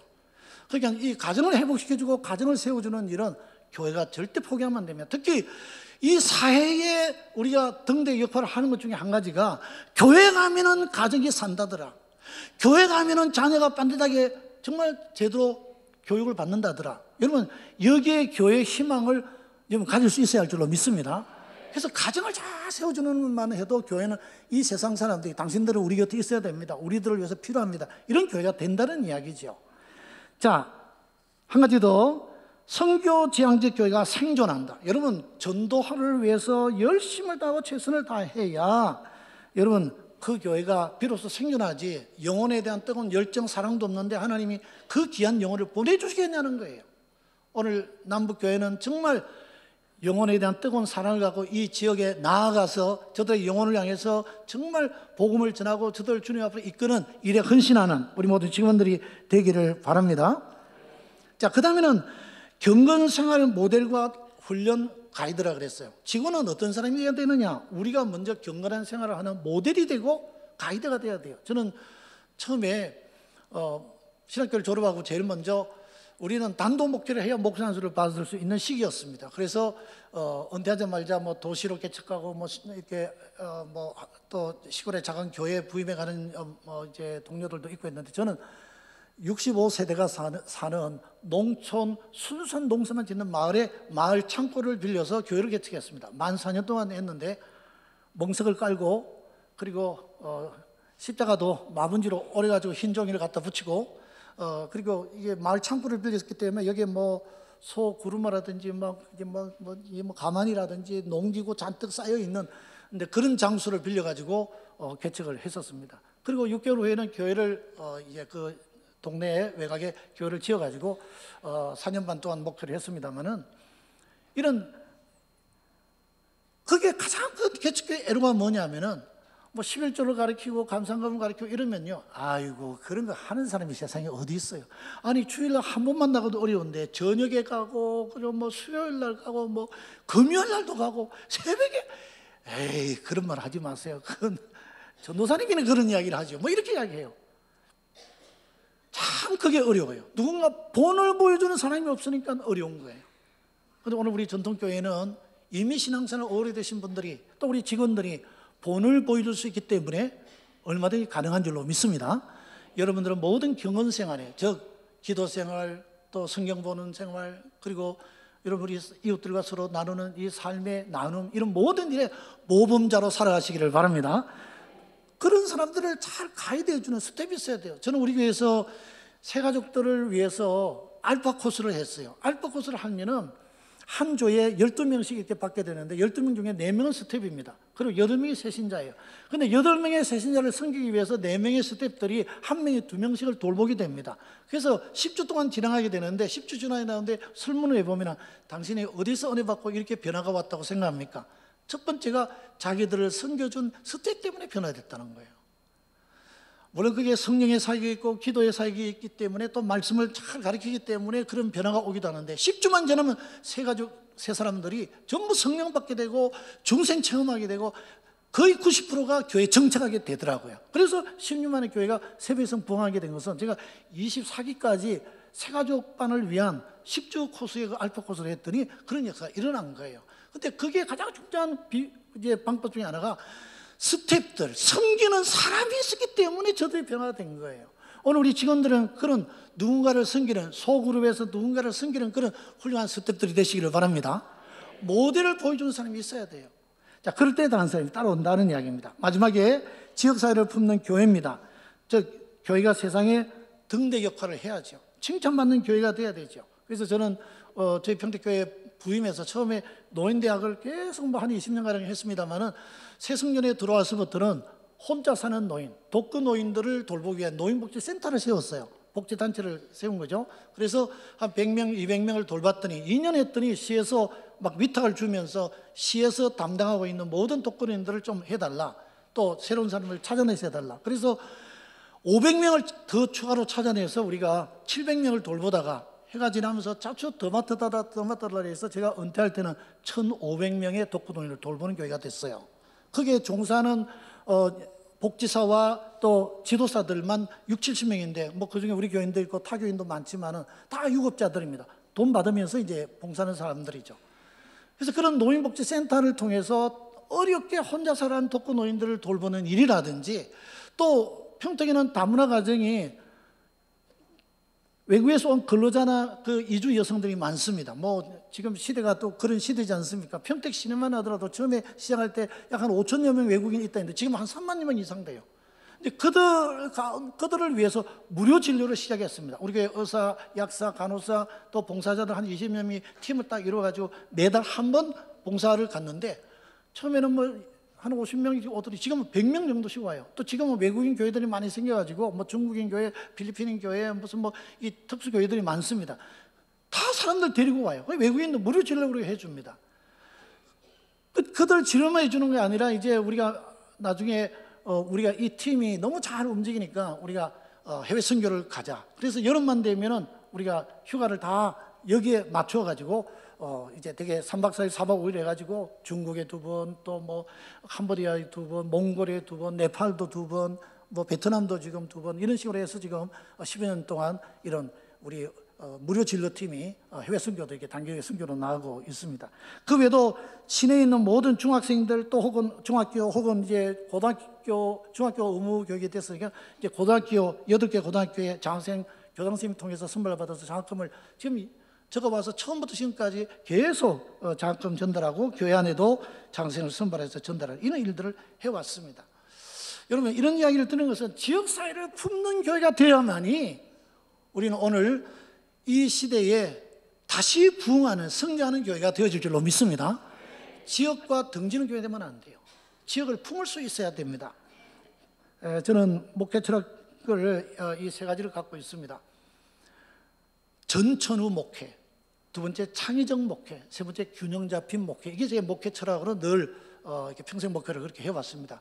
그러니까 담임 목사가 이제 이 세 가지 목회 철학, 첫째는 전천후니까 전천후가 어떤 것인지 아니죠. 어떤 기후에 관계없이 뭐 일하는 사람이 전천후적인 사람이다 이런 말을 하죠. 목회자는 24시간 목회자지 땡하면 출근하고 땡하면 퇴근하는 이런 해삼 같은 사람이 아니라는 거죠. 우리는 목자기 때문에 모든 양떼를 위해서 24시간 깨어 있어야 되는 전천후 목회를 해야 된다. 이게 제 목회 신조였습니다. 그렇기 때문에 우리 성도들에게도 여러분들 전천후 성도가 되십시오. 아멘. 교회 오면은 신앙생활 잘하는 것 같고 교회 오면 열심히 충성하는 나가면은 믿는 사람인지 안 믿는 사람인지 구분이 안 되는 이런 신앙생활 하면 안 되는 거예요. 오늘 우리 직원들 전천후 직원이 되시기를 바랍니다. 그리고 우리는 창의적인 목표를 해야 돼요. 맨날 그날이 그날같이 하면 안 돼요. 저는 제가 서재에 가장 많은 책이 미래에 관한 인문서적이나 또 목회, 미래 목회에 관한 서적들이 100여 권이 있습니다.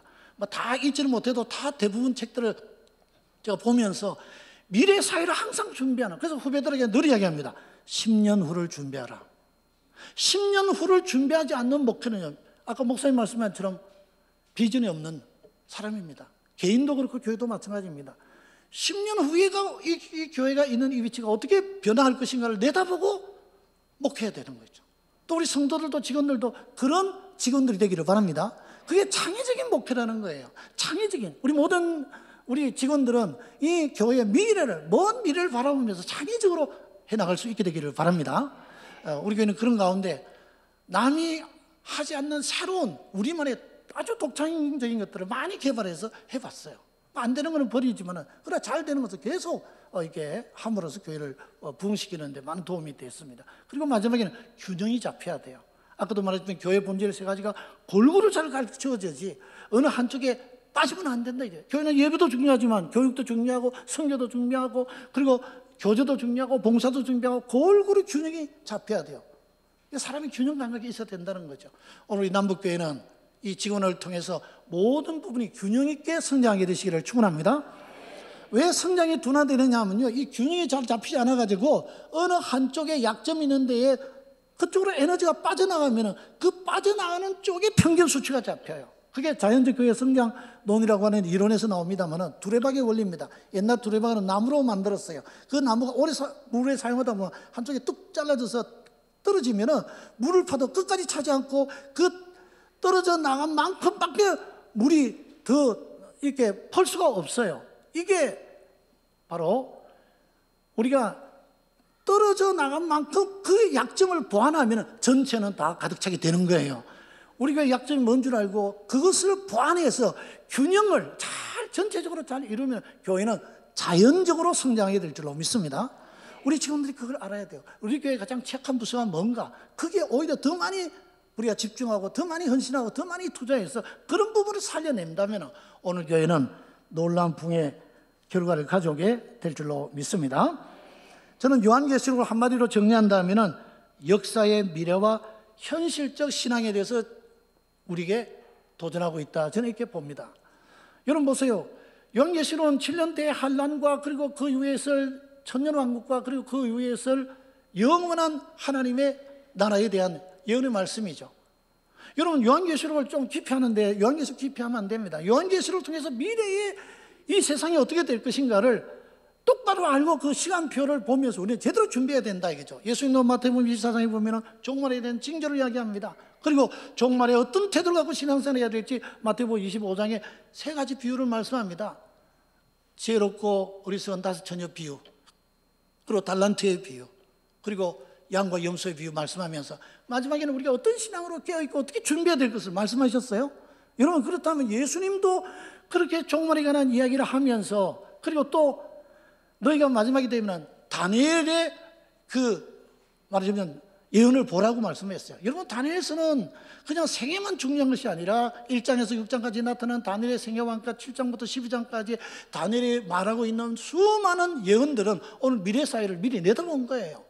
에스겔서에 나오는 많은 예언도 여러분 우리의 이 종말에 대한 것을, 그래서 예수님의 말씀을 가지고 우리는 다니엘과 에스겔과 요한계시록을 보면서 미래 사회를 예견하고 거기에 대한 오늘 현실로서 뭘 준비해야 될지를 잘 준비하고 신앙생활해야 된다는 거예요.